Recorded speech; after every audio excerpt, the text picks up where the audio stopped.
Dans les rues agitées de Lyon, là où les klaxons se mêlaient aux cris des passants et aux rires étouffés des touristes, Inès, 23 ans, influenceuse montante, avançait avec assurance son téléphone à la main, la caméra tournée vers elle, un sourire confiant figé sur son visage maquillé avec soin. Tandis que ses followers attendaient leur dose quotidienne de real life content. Son style était provoquant, ses vidéos tranchantes, moqueuses parfois, et aujourd'hui, elle avait décidé de faire du street content, cette tendance virale où les jeunes youtubeurs filment des gens dans la rue pour se moquer ou les défier, tout cela au nom de l'humour. Elle s'approchait d'un coin de trottoir devant un Monoprix, là où une SDF semblait endormie, emmitouflée dans une couverture sale, un gobelet vide devant elle, et les cheveux emmêlés cachant à moitié son visage. Inès, filmant discrètement, se lança dans une imitation exagérée de voix rauque. « Et voilà les amis, regardez ce que TikTok m'a fait devenir », dit-elle en ricanant, mimant la pauvre femme d'un geste grossier, avant de pivoter la caméra sur elle-même pour un clin d'œil complice. Les passants évitaient son regard, certains la fixaient avec dégoût, mais elle n'y prêta pas attention. Elle était en plein tournage, et le contenu passait avant tout. Plus tard, chez elle, dans son petit appartement décoré de néons, elle monta la vidéo rapidement, ajoutant des filtres, un fond sonore ridicule, quelques émojis qui pleuraient de rire, puis posta la vidéo sur TikTok et YouTube sous le titre racoleur « Je me moque de mon futur ?» Larmes de joie, larmes de joie, larmes de joie. En quelques heures, la vidéo explosa, atteignant 300 000 vues, puis 800 000, les commentaires s'enchaînaient, certains la félicitant pour son audace, d'autres la critiquant violemment pour son manque d'humanité, mais tout buzz est bon à prendre, pensa-t-elle, satisfaite, jusqu'à ce qu'un message privé change le cours de sa soirée. « Bonjour, je viens de voir ta vidéo, la femme SDF. Elle ressemble énormément à ma mère, disparue depuis 12 ans. Peux-tu m'en dire plus ?» Intriguée, Inès cliqua sur le profil, tomba sur une photo de famille floue, une femme en tailleur aux côtés d'un adolescent et d'un bébé, et sentit un frisson glacé lui remonter l'échine. La femme sur la photo, malgré les années, malgré les rides, avait des traits familiers, troublants, quelque chose dans le regard, dans la mâchoire, qui lui rappelait sa propre mère. Elle zooma sur l'image, son cœur battant plus fort, et soudain, tout remonta. Les histoires de sa mère sur sa sœur disparue, Marie, qui un jour avait quitté la maison, abandonné sa famille, puis s'était volatilisée sans laisser de traces. Sa mère, à chaque Noël, regardait les photos en soupirant. Marie aurait adoré ça. Elle avait toujours faim de vie, mais elle s'est perdue.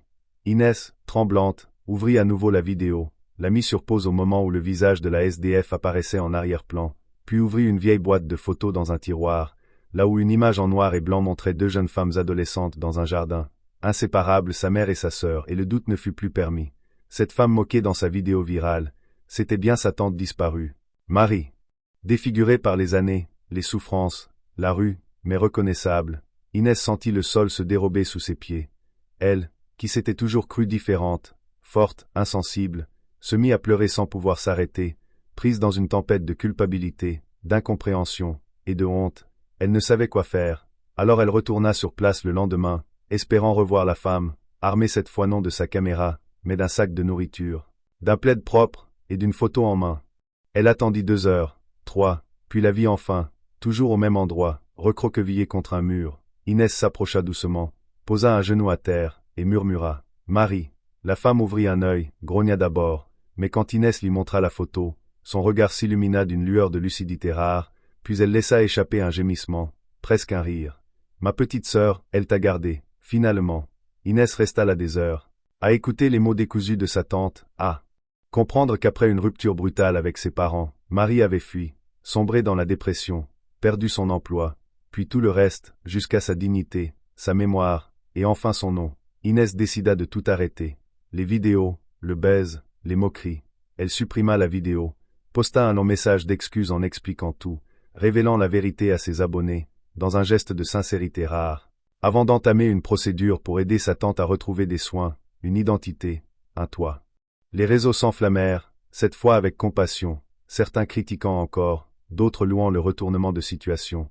Mais Inès s'en moquait. Elle passait désormais ses journées à l'hôpital, à accompagner Marie dans sa lente reconstruction, et ses nuits à écrire un livre, une confession, pour témoigner, pour alerter, pour réparer.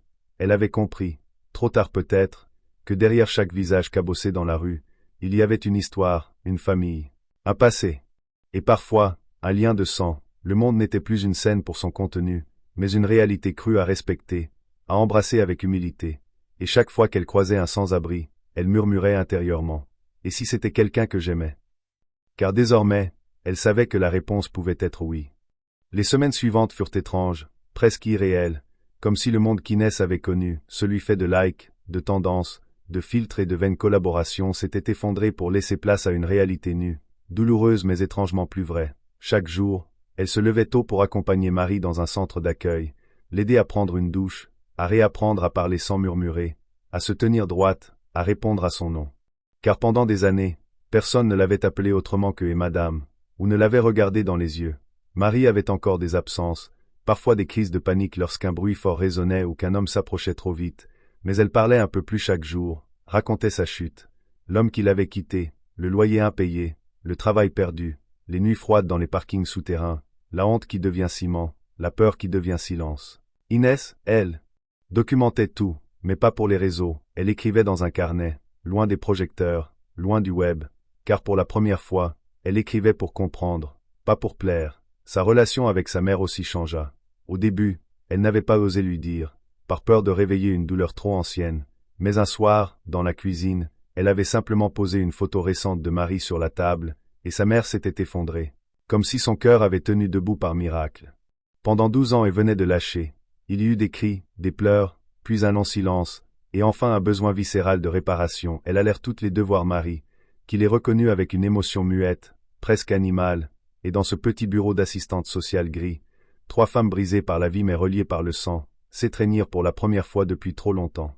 Inès, autrefois obsédée par les chiffres, refusait désormais les partenariats, ignora les demandes d'interview, déclina les offres de reportage. Elle voulait que cette histoire reste leur intimité, pas un spectacle. Pourtant, certains continuaient de lui écrire, des abonnés touchés, bouleversés, des anonymes qui lui racontaient leurs propres proches perdus, leur tante, leur sœur, leur mère, disparue dans l'ombre d'un trottoir, et parfois retrouvée dans les pages d'un fait divers. Elle répondit à tous, un par un, comme un devoir sacré, comme une pénitence douce. Un soir, elle reçut un message d'un éditeur qui avait lu son poste d'excuses et lui proposait de transformer son histoire en livre, pas un récit trash, mais un témoignage pour éveiller les consciences. Elle hésita, puis accepta, à condition que Marie touche la moitié des bénéfices, ce qui fit sourire la vieille femme comme une enfant à qui on promet une glace. Pendant l'hiver, elles déménagèrent dans un appartement modeste mais chaud, avec des plantes sur le balcon et une radio toujours allumée, où Marie réapprit à vivre lentement, tricotait parfois, dessinait aussi, car dans une autre vie, elle avait été professeure d'art plastique, un détail que personne n'avait jugé utile de rappeler jusqu'ici. Inès retrouva le goût du silence, de l'anonymat, du vrai, et parfois elle croisait des jeunes filles qui la reconnaissaient encore dans la rue, lui.